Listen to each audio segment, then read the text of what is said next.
दोस्तों स्टडी 91 के online platform में आप सभी का बहुत बहुत स्वागत है। दोस्तों आज आप सभी के समक्ष रसायन विज्ञान यानी केमिस्ट्री में अपने अगले लेक्चर को लेकर हाजिर हूं। आज हमारा 541 नंबर का ये जो है लेक्चर है और आज की क्लास अगर आप देखते हैं तो पूरे 16,230 सवाल आपके तैयार हो जाएंगे। ठीक है, आज केमिस्ट्री विषय में जो हमने टॉपिक चूज किया है वो हाइड्रोजन बम से संबंधित टॉपिक है। साथ ही साथ बंधन ऊर्जा के बारे में पढ़ेंगे और भी कई तरह के सवाल हैं जो विविध के कैटेगरी में आते हैं, तो उनसे संबंधित भी सवालों को आज हम पढ़ेंगे और देखेंगे। आपकी स्क्रीन पर कई सारे सवाल दे रहा होगा, इसी तरह के सवाल आपसे आपकी परीक्षा में भी पूछे जाते हैं। तो चलिए देखते हैं अपनी क्लास में कि कितनी तैयारी आपकी हुई है, कितने सवालों का जवाब आप दे पाते हैं। ठीक है, एक काम और कीजिएगा, क्लास पसंद आए तो एक मौका दीजिएगा स्टडी 91 के साथ पेड कोर्स ज्वाइन करने का। आप हमारा एप्लीकेशन डाउनलोड कर सकते हैं प्ले स्टोर से, स्टडी 91 ऑफिशियल। हमारी सारी क्लासेज इसी ऐप पर चलती हैं और बहुत सारे कोर्स हैं जो अलग अलग विषय से संबंधित है, आप उन्हें ज्वाइन कर सकते हैं। डेमो हर एक क्लास में दिया गया, पहले डेमो देखिए, पसंद आए तो क्लास ज्वाइन कीजिए, अन्यथा कोई बात नहीं। ठीक है, सवाल स्टार्ट किया जाए, चलिए आरंभ करते हैं। मान लीजिए आपके परीक्षा में सवाल दिया कि किस देश के वैज्ञानिकों ने 1952 में हाइड्रोजन बम का आविष्कार किया था, तो आपको पता होगा दोस्तों। आइए मैं एक साथ आपको कई सारे सवाल बताता हूं। ठीक है, मान लीजिए सवाल दिया हाइड्रोजन बम का। ठीक है, क्या दिया? हाइड्रोजन बम का सवाल दिया, तो आपसे परमाणु बम का सवाल भी तो पूछ सकता है। ठीक है, परमाणु बम, दोनों का हम लोग जवाब देते हैं। ठीक है, तो याद रखिएगा दोनों का आविष्कार दोस्तों किसने किया था? दोनों का आविष्कार अमेरिका ने ही किया था। एक पॉइंट तो आप इसको याद रखेंगे। ठीक है, इन दोनों बम का आविष्कार दोस्तों किसने किया था? अमेरिका ने किया था। दूसरा सवाल याद रखिएगा कब किया था, ये भी बड़ा इंपॉर्टेंट सवाल है।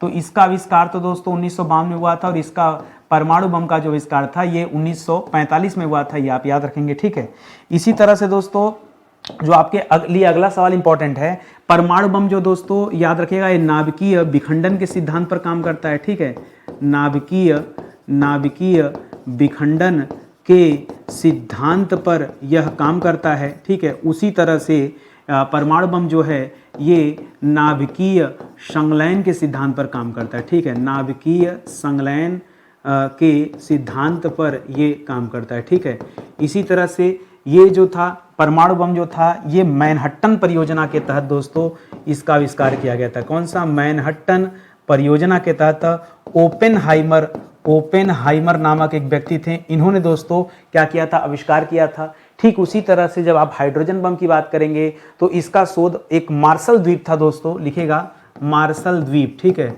मार्शल द्वीप पर दोस्तों किया गया था और इस द्वीप पर दोस्तों किस नाम से? आईवी माइक के नाम से। ठीक है, किस नाम से?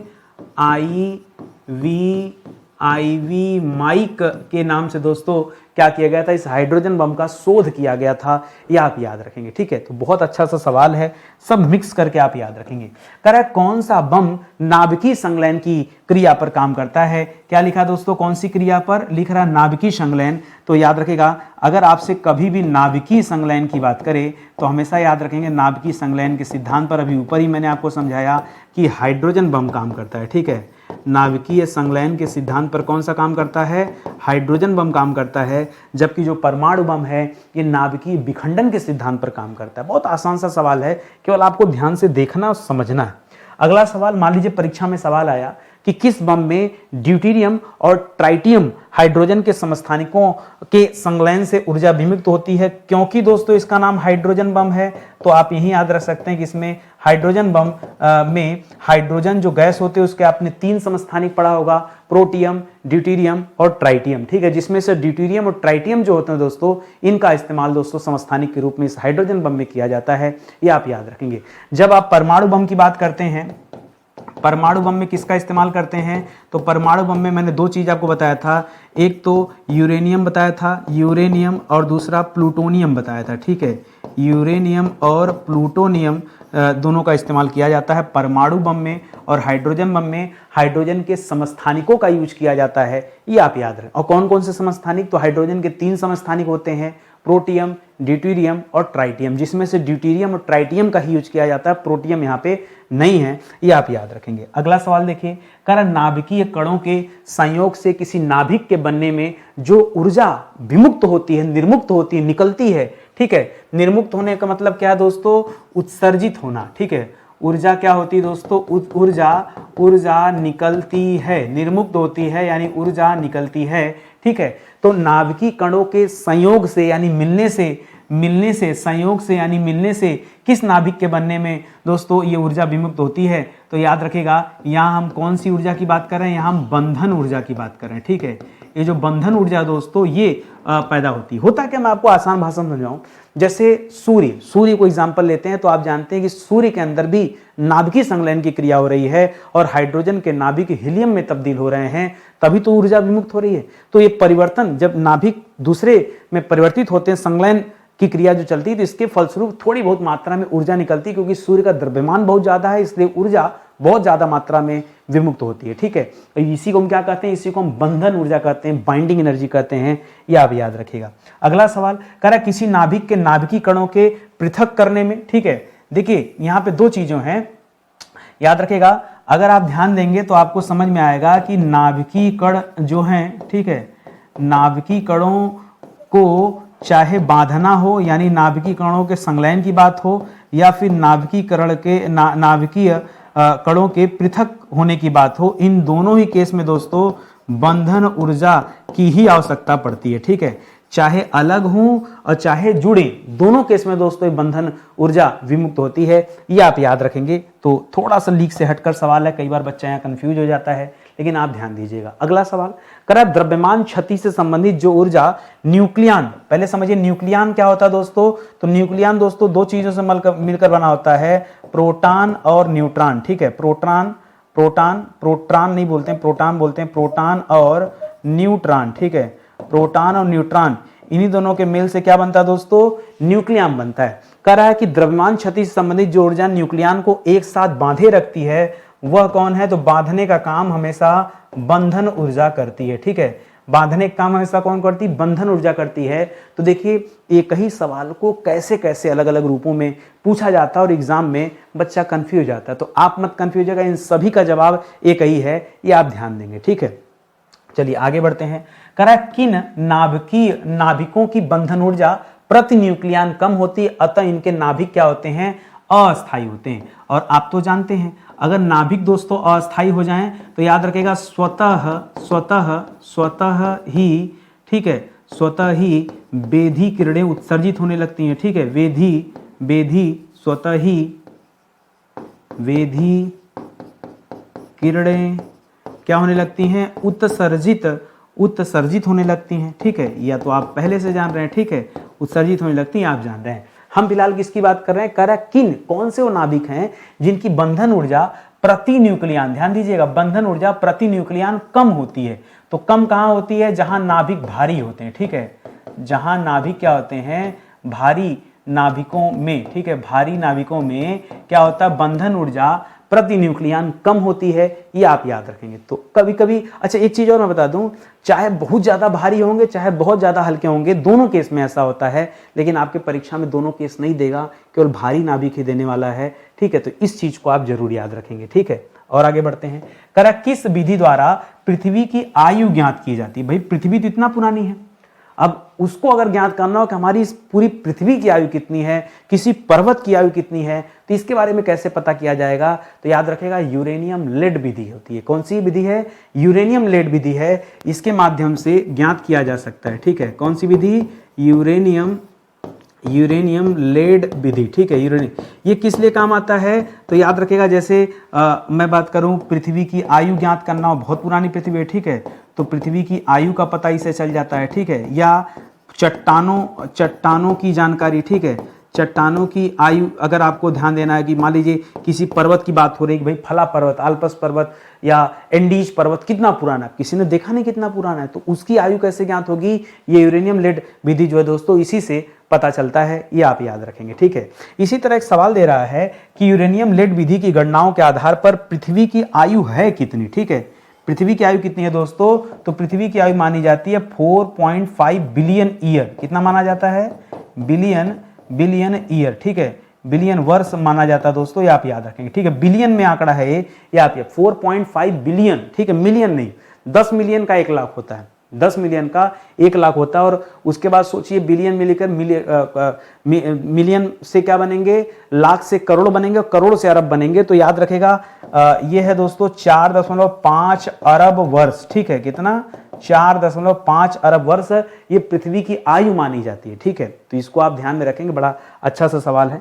अगला सवाल, कर लकड़ी का कोई टुकड़ा है, उसकी आयु ज्ञात करने के लिए जो कार्बन डेटिंग मेथड है, ठीक है, कार्बन, देखिए लिख भी दी दिया कि कौन सी विधि है, carbon dating method. Carbon dating method में क्या होता है, C14 विधि है, ठीक है, C14 विधि है। याद रखिएगा कार्बन के समस्थानिक है, उसी से दोस्तों किसी भी वस्तु के आयु के बारे में जानकारी मिलती है। सवाल यहां ये दे रहा है कि भैया ये जो विधि है, ये जो कार्बन 14 मेथड है या फिर ये जो कार्बन डेटिंग मेथड है, जिससे हड़प्पा मोहनजोदड़ो की जो सभ्यता थी उसका भी ज्ञात किया जाता है, कोई राजमहल, कोई किला कितना पुराना, उसकी भी जानकारी हमको इस कार्बन डेटिंग से मिलती है।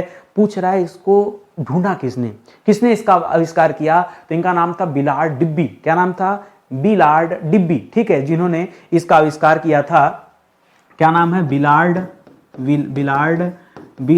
डिब्बी, ठीक है, बिलार्ड डिब्बी का नाम याद रखेंगे, जिन्होंने कार्बन 14 विधि जो है, जिसे हम कार्बन डेटिंग मेथड कहते हैं, इसके बारे में दोस्तों पता लगाया था। यह आप याद रखेंगे। शिकागो विश्वविद्यालय से संबंधित ये थे बिलार्ड डिब्बी जी, इनको भी याद रखेंगे, ठीक है। कौन सा विश्वविद्यालय, शिकागो विश्वविद्यालय, ठीक है, विश्वविद्यालय से ये संबंधित हैं। और आगे चल के दोस्तों 1960 में इनको इसी कार्य के लिए नोबेल पुरस्कार भी दिया गया, ठीक है। इनको क्या दिया गया, इनको नोबेल पुरस्कार भी दिया गया, लेकिन बाद में दिया गया, ये आप ध्यान में रखेंगे, ठीक है।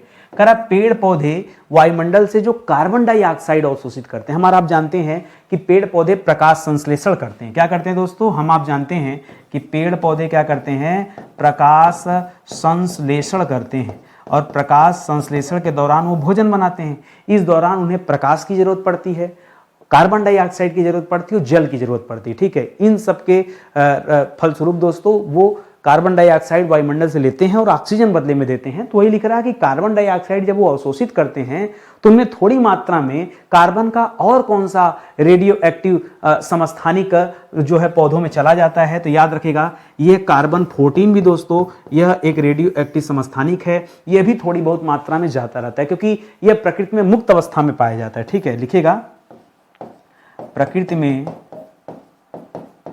में मुक्त अवस्था में यह स्थित है। इसलिए दोस्तों पौधे थोड़ी मात्रा में इसको भी ग्रहण करते रहते हैं, यह आप ध्यान में रखेंगे, ठीक है। कार्बन 12 का भी ग्रहण करते हैं लेकिन और कम मात्रा में। करा उर्वरकों या कीटनाशक दवाइयों में किन समस्थानिकों का यूज किया जाता है। तो याद रखेगा बहुत सारे रेडियो एक्टिव समस्थानिक हैं, ठीक है। बहुत सारे रेडियो एक्टिव समस्थानिक हैं जिसका उपयोग दोस्तों कहाँ किया जाता है, चाहे उर्वरक में, खाद वगैरह बनाने में, रासायनिक खाद बनाने में, कीटनाशक दवाइयां बनाने में इनका यूज किया जाता है। जैसे सर मान लीजिए एग्जाम्पल दे दिया, आपने पूछ लिया कि सर एग्जाम्पल बता दीजिए। जैसे पोटेशियम 40 का नाम सुना होगा आपने, ठीक है, पोटेशियम 40, ठीक है। इसका इस्तेमाल दोस्तों रासायनिक उर्वरक में किया जाता है, ठीक है। रासायनिक उर्वरक में दोस्तों किया जाता है, पोटेशियम 40 का यूज करते हैं। इसी तरह से दोस्तों बहुत सारे समस्थानिक हैं जिनका इस्तेमाल हम उर्वरक बनाने में यानी रासायनिक खाद बनाने में, कीटनाशक बनाने में करते हैं, समस्थानिकों का प्रयोग करते हैं, याद रखेंगे।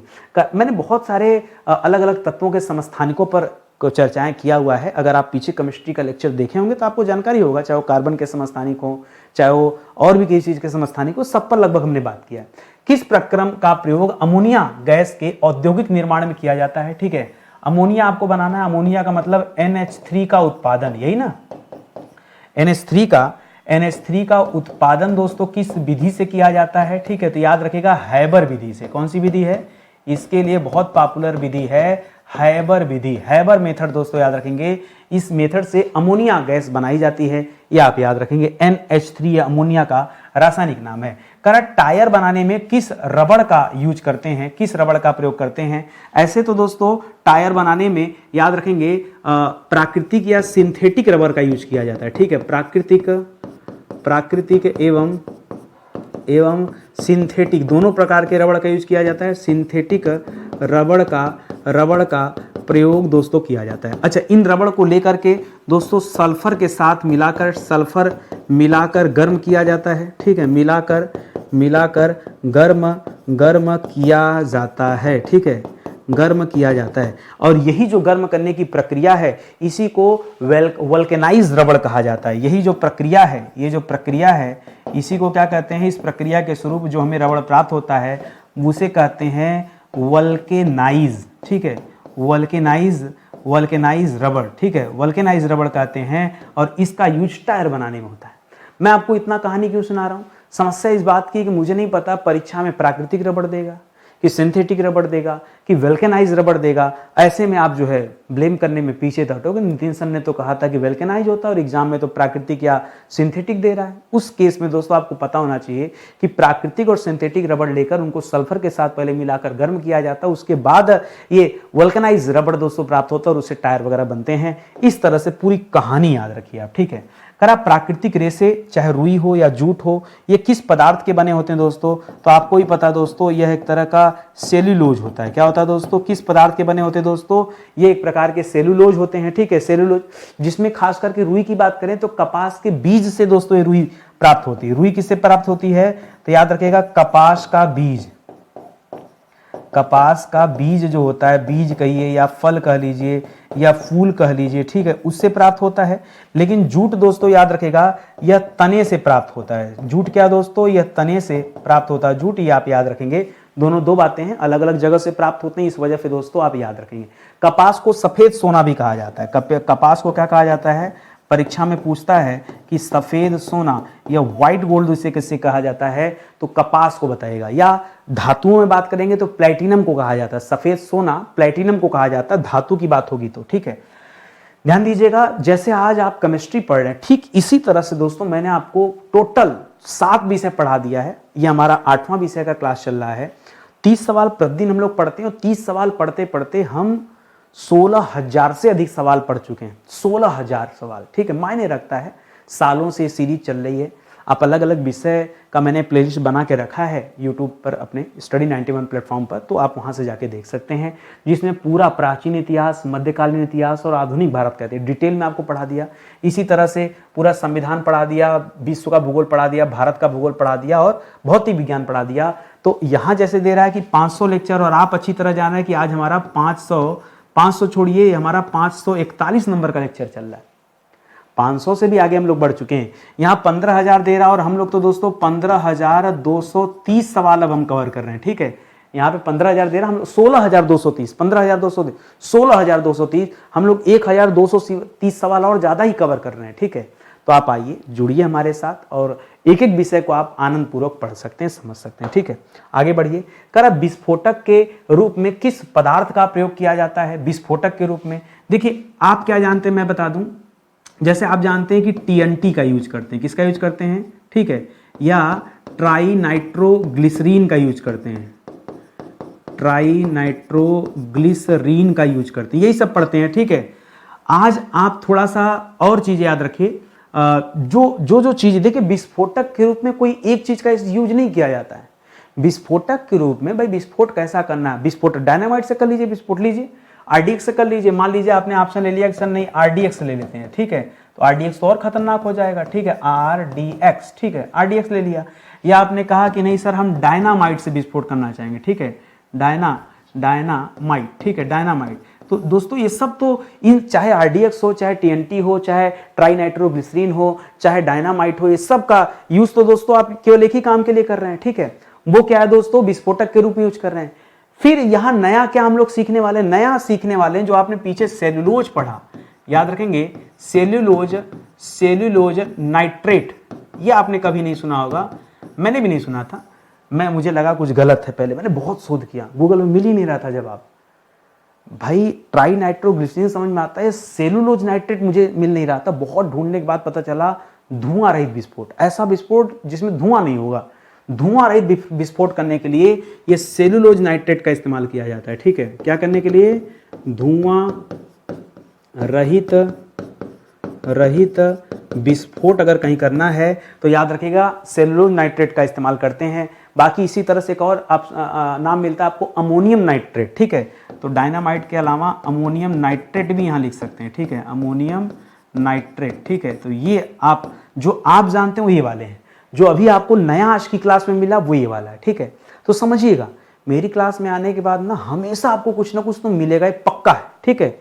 बस आप पढ़ने के लिए तैयार रहो। अंतरिक्ष यान तथा खेलकूद की सामग्री बनाने में, देखिए अगर खाली खेलकूद की सामग्री लिखता तो भैया खेलकूद की सामग्री भाई वो लकड़ी से भी बनता है, लोहा से भी बनता है, प्लास्टिक से बहुत कुछ हो जाता है। लेकिन अंतरिक्ष यान यहाँ लिख करके थोड़ा सा आपका जवाब जो है बदल जाएगा। जब कहीं अंतरिक्ष यान दे दे और उसके साथ साथ ये चीजें जोड़ दे तो एक होता है, फाइबर में आता है कार्बन फाइबर बोलते हैं, उसकी बात यहाँ पे कर रहा है दोस्तों। यहाँ कार्बन फाइबर आप जरूर याद रखेंगे, ठीक है, कार्बन फाइबर, ठीक है। कार्बन फाइबर दोस्तों ये हल्का होने के साथ साथ मजबूत भी होता है, बहुत मजबूत। और अंतरिक्ष यान वगैरह में क्या चाहिए, हल्की भी चीजें हो, मजबूत। भाई भारी हो जाएगा तो उड़ ही नहीं पाएगा, वेग कम हो जाएगा, मेहनत ज्यादा करना पड़ेगा, एनर्जी ज्यादा लगेगा, ठीक है। तो हल्का और मजबूत दोनों होना चाहिए। तो इसलिए दोस्तों कार्बन फाइबर की चीजें इस्तेमाल की जाती हैं, याद रखेंगे। करा रेनकोट हो गया, बैग हो गया, ठीक है, वाइनिल हो गया, फर्श चमड़े के कपड़े वगैरह के निर्माण में दोस्तों किसका यूज करते हैं, पीवीसी का यूज करते हैं दोस्तों। पीवीसी का फुल फॉर्म बता दीजिए, ठीक है, पॉलीविनाइल, और सी का मतलब क्या, क्लोराइड, पॉलीविनाइल क्लोराइड, ठीक है। इसको क्या बोलते हैं, पॉलीविनाइल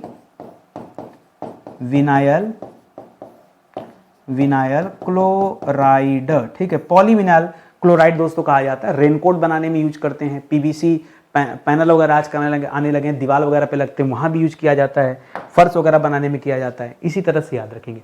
करा कौन सा श्वेत क्रिस्टलीय पदार्थ, ठीक है, सफेद रंग का एक क्रिस्टलीय पदार्थ होता है और उसको गर्म करने पर, ठीक है, कांच के जैसा वो पारदर्शी हो जाता है। जैसे शीशा पारदर्शी होता है उसी तरह से ये भी पारदर्शी हो जाता है। तो याद रखेगा आपको बताना वह श्वेत क्रिस्टलीय पदार्थ होता है कौन सा, ठीक है, वह श्वेत क्रिस्टलीय पदार्थ कौन सा है जिसको गर्म करने पर क्या हो जाता है दोस्तों, जिसको गर्म करने पर वो कांच की तरह पारदर्शी बन जाता है। तो दो चीजें याद रखेंगे, कहीं कहीं पे नाम आता है सुहागा, ठीक है, सुहागा, इसके साथ भी ऐसा होता है, और कहीं कहीं पर नाम आता है क्वार्ट्ज, ठीक है, क्वार्ट्ज, इसके साथ भी ऐसा होता है। दोनों खासियत है, गर्म करने पर पारदर्शी हो जाते हैं। तो ये चीजें याद रखिएगा। पता नहीं आपके एग्जाम में एग्जामिनर ने क्या ऑप्शन दिया है।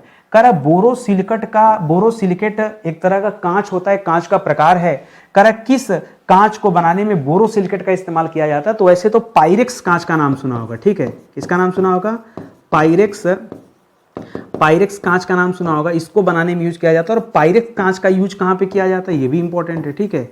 जैसे दोस्तों प्रयोगशाला में बीकर वगैरह बनता है ना, लैब में प्रयोगशाला यानी लैब में जो बीकर रखा होता है या परख नली लगा होता है, ठीक है, तो ये सब दोस्तों एकदम पतले कांच होते हैं और ये किससे बने होते हैं, पायरेक्स कांच होते हैं। बोरोसिलिकेट का यूज इन्हीं को बनाने में किया जाता है। तो इस तरह से ये बात आप ध्यान में रखिएगा, ठीक है। और आगे चलिए।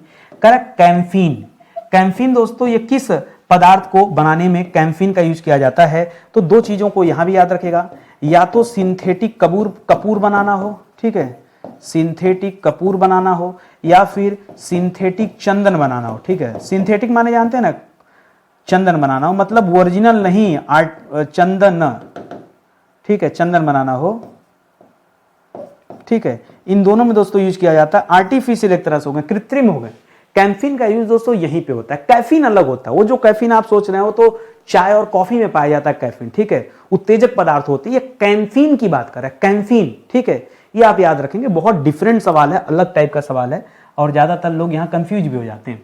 करा यदि क्लोरोफॉर्म को सूर्य के प्रकाश में वायुमंडल में खुला छोड़ दिया जाए तो वह किस गैस में बदल जाता है, क्लोरोफॉर्म जो होता है दोस्तों यह किस गैस में बदल जाता है, तो याद रखेगा जहरीली फास्फीन, ठीक है, फास्फीन गैस एक नाम सुना होगा, ठीक है। ये फास्फीन गैस के रूप में दोस्तों बदल जाता है, बहुत खतरनाक होता है, रिएक्शन करके दोस्तों चेंज हो जाता है, ठीक है। करा क्लोरोफॉर्म का रासायनिक नाम क्या है, नाम तो सुना होगा। एक आपको याद आ रहा होगा क्लोरोफिल, वो अलग चीज है यार, जो आपको याद आ रहा है ना क्लोरोफिल, वो मैं बताऊं क्या होता है। क्लोरोफिल जो होता है दोस्तों ये इसी कारण पौधों की पत्तियां हरी होती हैं, ठीक है, पौधों की पत्तियां हरे रंग की होती हैं और हरे रंग का होने के कारण क्या दोस्तों, उनके अंदर क्लोरोफिल पाया जाता है, वो अलग। ये क्लोरोफार्म जिसको रुमाल पे लगा के सुंघा के सब बेहोश कर दे, वो क्लोरोफार्म है, ठीक है। तो याद रखिएगा, ये जो क्लोरोफार्म दे रहा है, क्लोरोफार्म, ठीक है, ये इससे क्या किया जाता है दोस्तों, इससे लोगों को बेहोश किया जाता है, वो बेहोश वाला जो है उसकी बात कर रहा है। तो कह रहा क्लोरोफार्म का रासायनिक नाम दोस्तों क्या है, इसका नाम है ट्राई क्लोरोमेथेन। क्या नाम है, ट्राई क्लोरोमेथेन,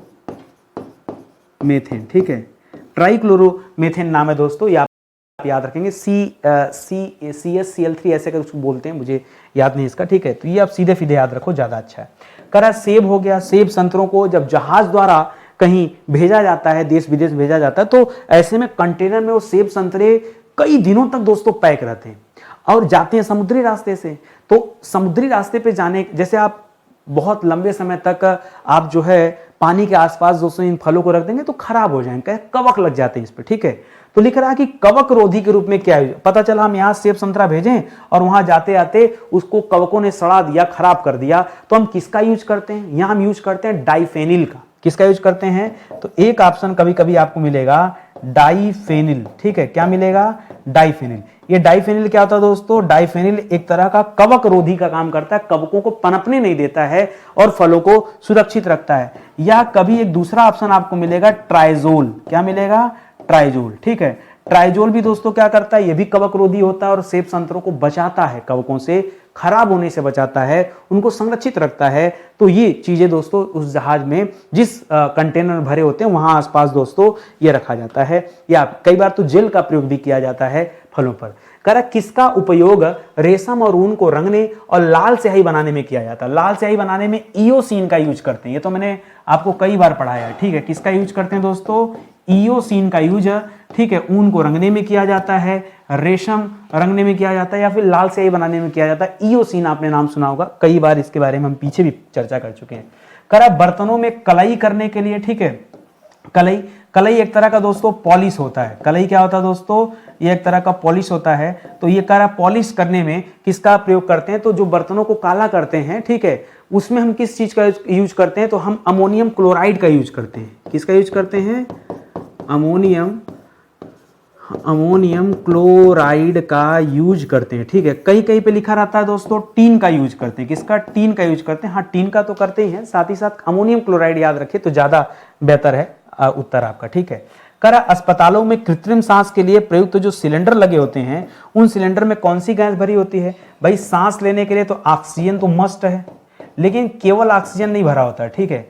ऑक्सीजन तो है ही है, ऑक्सीजन के साथ साथ दोस्तों उसमें थोड़ी मात्रा में हीलियम गैस भरी होती है। कौन सी भरी होती है, हीलियम भरी होती है दोस्तों, याद रखेंगे। तो ऑक्सीजन तो है ही है, ऑक्सीजन के साथ साथ उन सिलेंडरों में जो कृत्रिम सिलेंडर होते हैं लंबे लंबे, जो ऑक्सीजन पाइप से कनेक्ट होते हैं, फिर रोगी के नाक पर लगे होते हैं और आराम से ऑक्सीजन ले रहा होता है, तो उसमें ऑक्सीजन के साथ साथ हीलियम भी भरा होता है, ये आप ध्यान में रखेंगे, ठीक है। और आगे बढ़िए।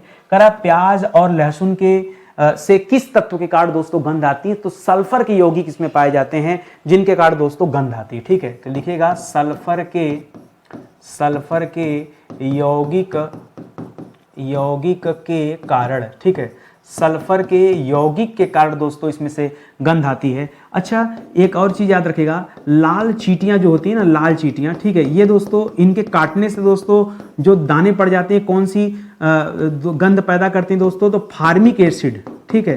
कौन सी दोस्तों, ये फार्मिक एसिड दोस्तों निकालती हैं लाल चींटियां, ये भी आप याद रखेंगे। पता नहीं ऐसे दिमाग में आ गया तो उन्हें शेयर कर दिया।